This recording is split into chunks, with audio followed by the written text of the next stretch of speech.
어떤 나라와 비교해도 정말 재앙 같은 비율이거든요. 왜 이렇게 우리나라면 유독 집착하는 걸까요? 자본주의 시스템은 아파트로 성장하는 게 아니라 왜 이렇게 부동산 하는 걸까? 안녕하세요 여러분, 자본주의 길잡이별 폴라리스 유진입니다. 벌써 2024년도도 2달이 거의 다 지나가고 있습니다. 정말 시간이 빠르죠? 이커머스 시장은 상황이 심각합니다. 중국발 공습도 원인이겠지만 전반적인 경기 상황이 더 큰 원인으로 생각이 됩니다. 저 같은 경우도 물량 기준 거의 30% 정도 축소된 상황입니다. 하지만 생업이니까 늘 그랬던 것처럼 우리는 방법을 찾겠죠. 그리고 자연히 경쟁력이 더 강해질 기회로 만들어야겠죠. 동종업계에 계신 분들 모두 힘내시고 극복해 갑시다. 요즘 태평양 건너 미국 시장 쪽은 거의 축제 분위기죠. 엔비디아 정말 대단한 퍼포먼스를 보여주고 있습니다. 일단 한편으론 너무 부러워요. 시총 2조 달러짜리 회사도 혁신을 하고 끊임없이 새로운 가치를 창출하고 믿고 기다려주고 투자해준 주주들에게 보답을 해줍니다. 그래서 오늘은 오랜만에 자산시장 관련 얘기와 혁신에 관한 이야기를 중심으로 준비해봤습니다. 우선 작년 말에 나온 통계를 먼저 볼게요. 가계금융복지조사 결과입니다. 2022년 기준 가구당 자산은 5억 2,727만 원으로 전년 대비 3.7% 감소했습니다. 다들 예상하듯이 부동산 가격 하락이 반영됐을 거예요. 부채는 약 9천만 원이고 순자산도 역시 감소해서 4억 3,540만 원입니다. 제가 찾아보니까 매년 하는 조사인데 2012년 통계 작성 후 11년 만에 처음으로 우리 가계자산이 축소된 걸로 나왔습니다. 하지만 이건 그냥 통계일 뿐입니다. 아시다시피 통계는 어느 정도 마사지가 가능하다는 거 다들 알고 계시죠? 현실은 더 참담한 것으로 예상이 됩니다. 또 이것마저도 평균값이라는 것도 염두에 두어야 해요. 1등부터 100등까지의 평균값과 50등의 중위값은 또 다르겠죠. 아무튼 결론적으로 1년 동안 대한민국은 후퇴를 한 걸로 나옵니다. 그런데 오늘 할 이야기는 그게 아니라 금융자산과 실물자산의 비중인데요. 통계를 보면 25대 75로 확인이 되지만 실제는 아마 주식과 부동산으로 줄여서 보면 2대 8 혹은 극단적으로 1대 9까지 가지 않을까 예상이 됩니다. 사실 어떤 나라와 비교해도 정말 재앙 같은 비율이거든요. 물론 부동산은 우리 실생활에서 없어서 안 될 무조건적인 필수제입니다. 중요한 필수제이지만 너무 과도한 편중은 정말 심각한 문제예요. 이미 가계부채는 우리나라 경제에 막대한 부담을 주고 있습니다. 코로나 이후 저금리 정책으로 부동산 시장이 비정상적으로 과열되면서 가계부채는 GDP 대비 세계에서 가장 높은 수준에 이르렀고 심지어 전체 GDP를 초과하는 현상까지 도달해 진짜 심각한 상황입니다. 이러니 2022년부터 진행된 급격한 금리 인상으로 이자 상환의 부담까지 가속화되어 가계의 가처분 소득이 줄어들어 향후 우리나라 경제 회복에도 좀 큰 부담으로 작용될 것임이 확실합니다. 역전세는 더 말할 필요도 없는 상황이죠. 자, 그럼 왜 이렇게 우리나라 자산 중에 유독 부동산 비중이 높아진 걸까요? 사실 저도 전국을 임장 다니면서 투자 자산으로서 부동산을 공부하고 경험하면서 왜 이렇게 부동산 하는 걸까 많은 고민을 해왔습니다. 또 작년에 경매를 통해 대전 지역 아파트를 취득하면서도 이게 과연 맞는 걸까? 최선인가? 많은 고민을 했던 걸로 기억이 되는데요. 우선 현실 세계에서 부동산은 두 가지 단점이 존재합니다. 첫째는 여타 다른 자산과 달리 보유 자체만으로 세금이 부과되죠. 하지만 그건 크게 부담스러운 정도는 아닙니다. 물론 볼륨 큰 부동산을 소유하신 분들은 종부세까지 감당을 하셔야겠죠. 자, 문제는 두 번째인데 유동성이라고 할까요? 현금성이 떨어집니다. 즉, 현금화가 쉽지 않죠. 특히 지금처럼 금리가 부담스럽거나 시장 자체가 어려울 때는 정말 치명적입니다. 이러지도 저러지도 못하고 진퇴양난이 될 수 있어요. 이런 단점에도 불구하고 왜 부동산일까요? 왜 이렇게 우리나라면 유독 부동산 하면서 집착하는 걸까요? 부동산 왕국, 부동산 공화국이라고까지 언급되는 이 상황, 원인이 뭘까요? 짧은 경험이지만 제가 정리해본 걸 토대로 말씀드려 보겠습니다. 일단 크게 4가지로 분류해봤는데요. 첫째는 물리적인 이유입니다. 인구는 많고 상대적으로 택지 면적이 너무 좁습니다. 서울만 봐도요, 인구 900에서 1000만, 수도에 이렇게 산이 많은 나라도 없을 거예요. 필수제인 부동산을 공급할 수 있는 택지 면적 자체가 한정적입니다. 기본적으로 다른 나라에 비해 불리한 조건이죠. 개선할 수도 극복할 수도 수도 없는 한계라고 인정합니다. 두 번째는 심리적인 이유인데요. 내 집 마련에 대한 집착이 엄청나죠. 누구는 뭐 병적이다, 뭐 컴플렉스다 라고까지 말하지만 저는 90% 공감합니다. 그만큼 우리는 고도 성장을 했고 좋은 입지의 주택을 선호하는 건 당연합니다. 세 번째는 구조적인 문제입니다. 모든 자산 중에 부동산만큼 레버리지가 용이한 자산이 없죠. 물론 주식도 담보대출이 가능하고 아예 레버리지 상품도 분명 존재하죠. 코인도 좀 번거롭지만 레버리지 가능해요. 우리나라에선 안 되지만 외국 거래소로 옮기면 가능합니다. 그렇지만 부동산은 너무 쉽게 가능하죠. 심지어 80%, 뭐 90%도 가능합니다. 현실적으로 시장 변동성 때문이죠. 근데 그건 너무 어린아이 다루는 듯한 기분이 듭니다. 모든 투자는 본인 책임이에요. 레버리지도 본인 판단, 본인 책임입니다. 저는 개인적으로 열어주는 게 맞다고 생각을 해요. 자, 그건 논외하고 진짜 구조적인 문제는 바로 우리나라만의 독특한 전세제도입니다. 갭투자라고 하죠. 부동산에 접근을 용이하게 해주는 이 전세제도가 핵심 중 하나겠죠. 지금은 역전세 때문에 전세 사기 문제, 정말 대책이 없는 골치 아픈 현안이죠. 예전에는 서민주거 안정의 효자 역할을 했지만 이제는 구조조정에 발목을 잡는 원흉이 되어버렸습니다. 안타까울 뿐이죠. 마지막으로 네 번째는 상대적인데요. 뭐 역사적이라고 해야 할까요? 이런 말이 있죠. 부동산으로 부자 된 사람은 많지 주식으로 부자가 된 사람이 얼마나 되냐. 부동산은 실체가 있고 땅은 정직하다.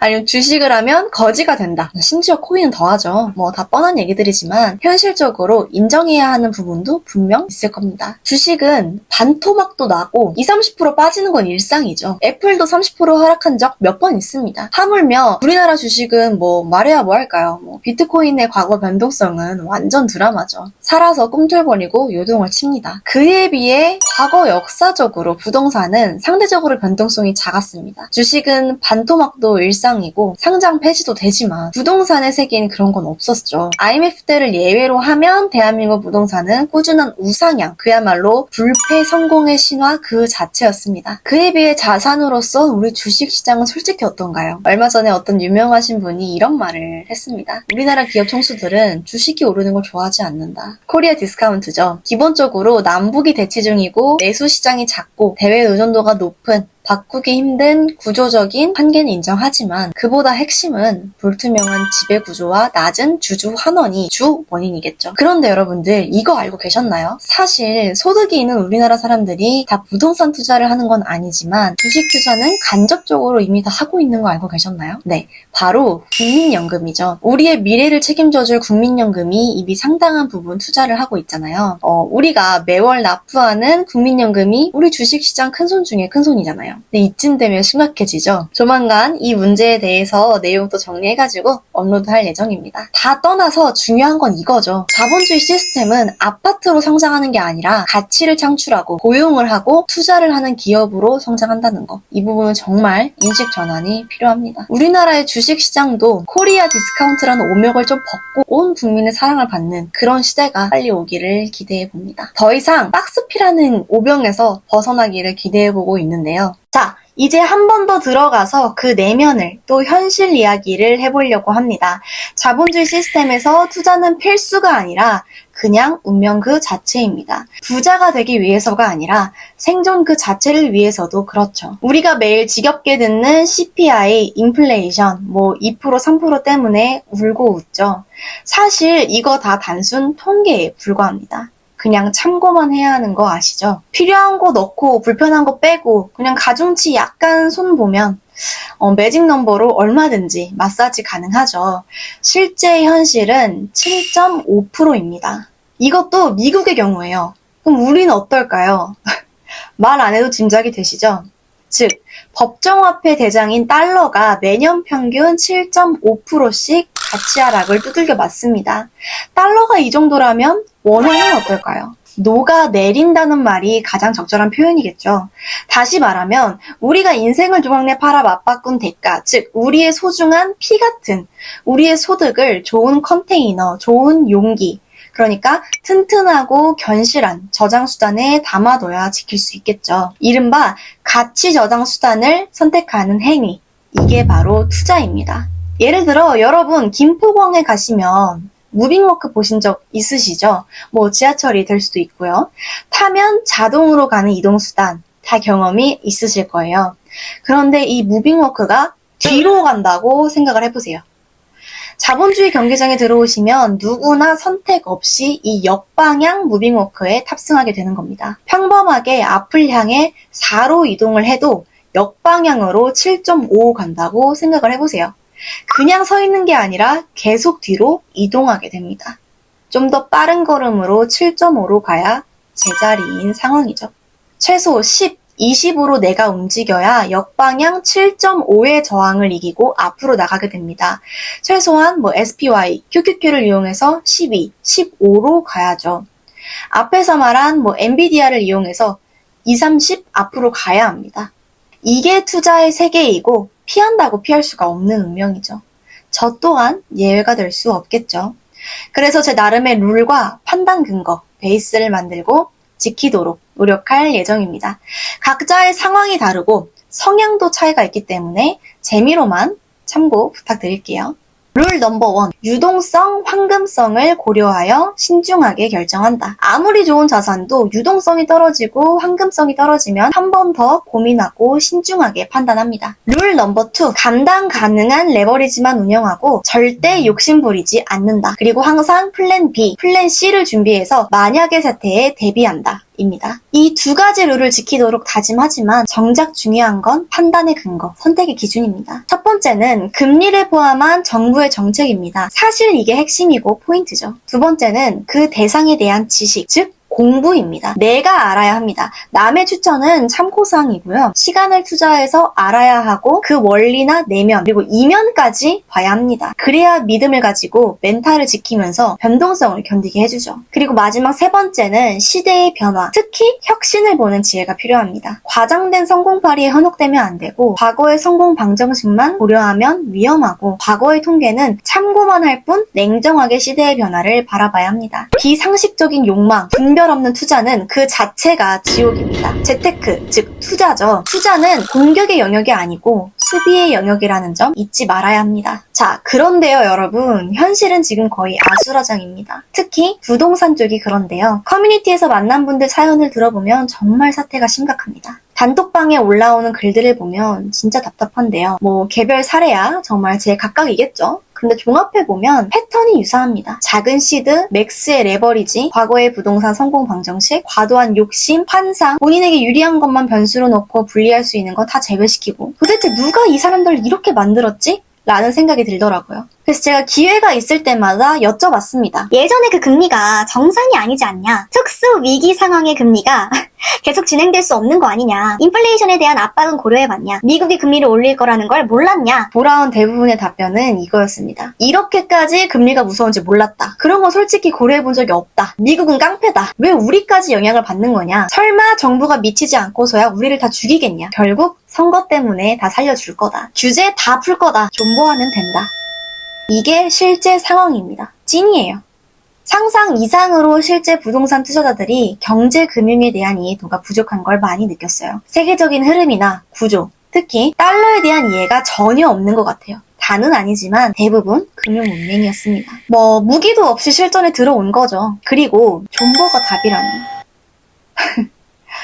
그럴 수도 있죠. 주식은 상장 폐지가 되지만 부동산은 존버에 승리하면 그 형체, 실물이라도 있으니까. 앨런 그린스펀, 미국의 레이건 대통령 때 연준 의장이 이런 말을 했죠. 문맹은 생활을 불편하게 만들지만 금융 문맹은 생존을 불가능하게 만든다. 금융 문맹이 문맹보다 더 무섭다. 다시 한번 경제금융교육의 필요성이 절실하게 다가옵니다. 그리고 안타깝지만 지금 남 모르게 고생하고 마음 졸이며 하루하루를 힘겹게 보내시는 분들은 다음 세 가지 중 분명 한 가지 이상, 두 가지 혹은 세 가지가 다 원인일 수 있다는 점 한번 뒤돌아보시길 바랍니다. 첫 번째, 금융 문맹. 두 번째, 과거의 성공 방정식의 중독. 세 번째, 분별 없는 욕망. 내가 당시에 금융 문맹은 아니었을까? 내가 너무 과거의 성공 방정식에만 중독된 게 아니었을까? 이 모든 게 분별 없는 욕망은 아니었을까? 실수를 반복하지 않으려면 아프지만 냉정하게 복귀를 해봐야 합니다. 부동산이라는 자산을 부정하는 게 아니에요. 실제 부동산 자산 시장의 규모는 자산 3대장, 부동산 부동산, 주식, 상품에서도 가장 볼륨이 큰 엄청난 시장입니다. 주식 시장의 2배 이상 크죠. 그리고 어떻게 과거의 성과를 부정할 수 있겠어요. 다만 그 비중은 우려가 될 수 있다. 이제는 인식의 전환이 필요하다. 너무 예전 성공에 중독되지 말고 시대의 전환에 대비하자.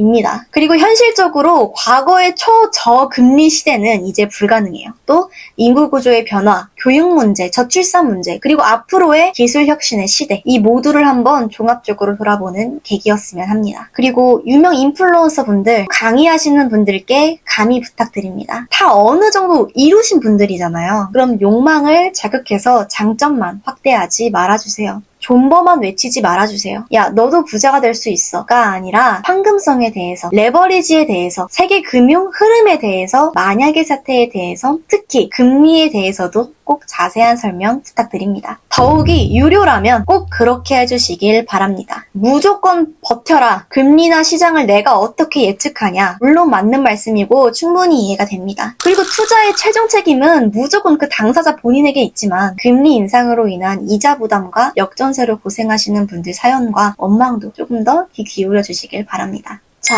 분명한 건 모두가 힘든 시기입니다. 저는 여러분들의 의견을 모아 AS 영상으로 한 번 더 이 부분을 마무리하겠습니다. 오늘은 여기까지입니다. 지금까지 자본주의 길잡이별 폴라리스 유진이었습니다. 감사합니다.